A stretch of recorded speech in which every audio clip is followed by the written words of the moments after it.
ಸ್ನೇಹಿತರೆ ನಮಸ್ಕಾರ.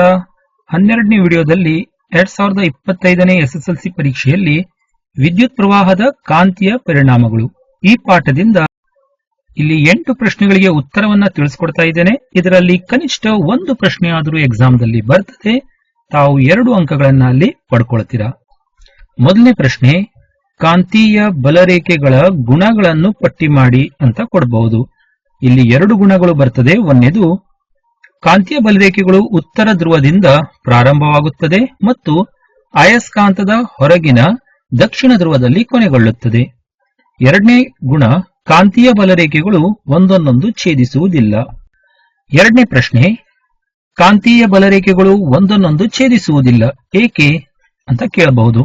ಇದಕ್ಕೆ ಉತ್ತರ, ಏಕೆಂದರೆ ಒಂದು ವೇಳೆ ಅವು ಒಂದನ್ನೊಂದು ಛೇದಿಸಿದರೆ ಛೇದಿಸುವ ಬಿಂದುವಿನಲ್ಲಿ ದಿಕ್ಸೂಚಿಯ ಸೂಜಿಯು ಎರಡೂ ದಿಕ್ಕುಗಳತ್ತ ನಿರ್ದೇಶಿಸುತ್ತದೆ ಎಂದರ್ಥ. ಆದರೆ ಇದು ಸಂಭವನೀಯವಲ್ಲ ಅಂತ ಉತ್ತರ ಬರೀಬೇಕು.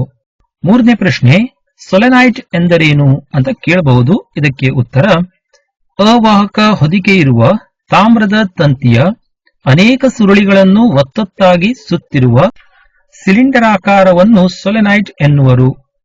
ಈ ಉತ್ತರವನ್ನ ಬರೀಬೇಕು. ಮುಂದಿನ ಒಂದು ಪ್ರಶ್ನೆ, ಭೂ ಸಂಪರ್ಕ ತಂತಿಯ ಕಾರ್ಯವೇನು ಅಂತ ಕೇಳಬಹುದು.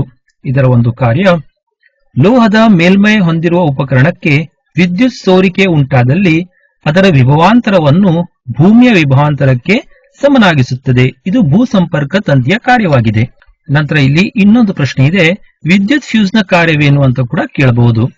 ವಿದ್ಯುತ್ ಫ್ಯೂಸ್ನ ಕಾರ್ಯ ಏನಂದ್ರೆ, ವಿದ್ಯುತ್ ಮಂಡಲ ಮತ್ತು ವಿದ್ಯುತ್ ಉಪಕರಣಗಳಿಗೆ ಓವರ್ಲೋಡ್ ನಿಂದ ರಕ್ಷಿಸುತ್ತದೆ.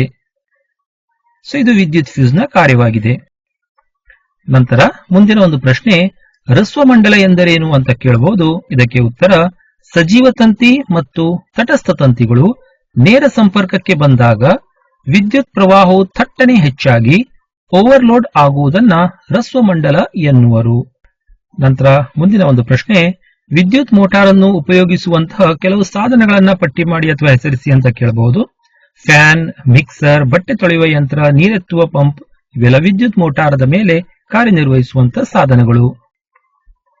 ನಂತರ ಮುಂದಿನ ಒಂದು ಪ್ರಶ್ನೆ, ವಿದ್ಯುತ್ ಪೂರೈಕೆಯಲ್ಲಿ ಬಳಸುವ ತಂತಿಗಳು ಯಾವುವು ಅಂತ ಕೇಳಬಹುದು ಮತ್ತು ಅವುಗಳ ಬಣ್ಣ ಕೂಡ ತಮಗೆ ಇಲ್ಲಿ ಗೊತ್ತಿರಬೇಕು. ಸಜೀವ ತಂತಿ ಇದು ಕೆಂಪು ಬಣ್ಣದಲ್ಲಿರುತ್ತದೆ, ತಟಸ್ಥ ತಂತಿ ಕಪ್ಪು ಬಣ್ಣದಲ್ಲಿರುವಂತದ್ದು, ಭೂಸಂಪರ್ಕ ತಂತಿ ಹಸಿರು ಬಣ್ಣದಲ್ಲಿ ಇರುವಂತದ್ದು.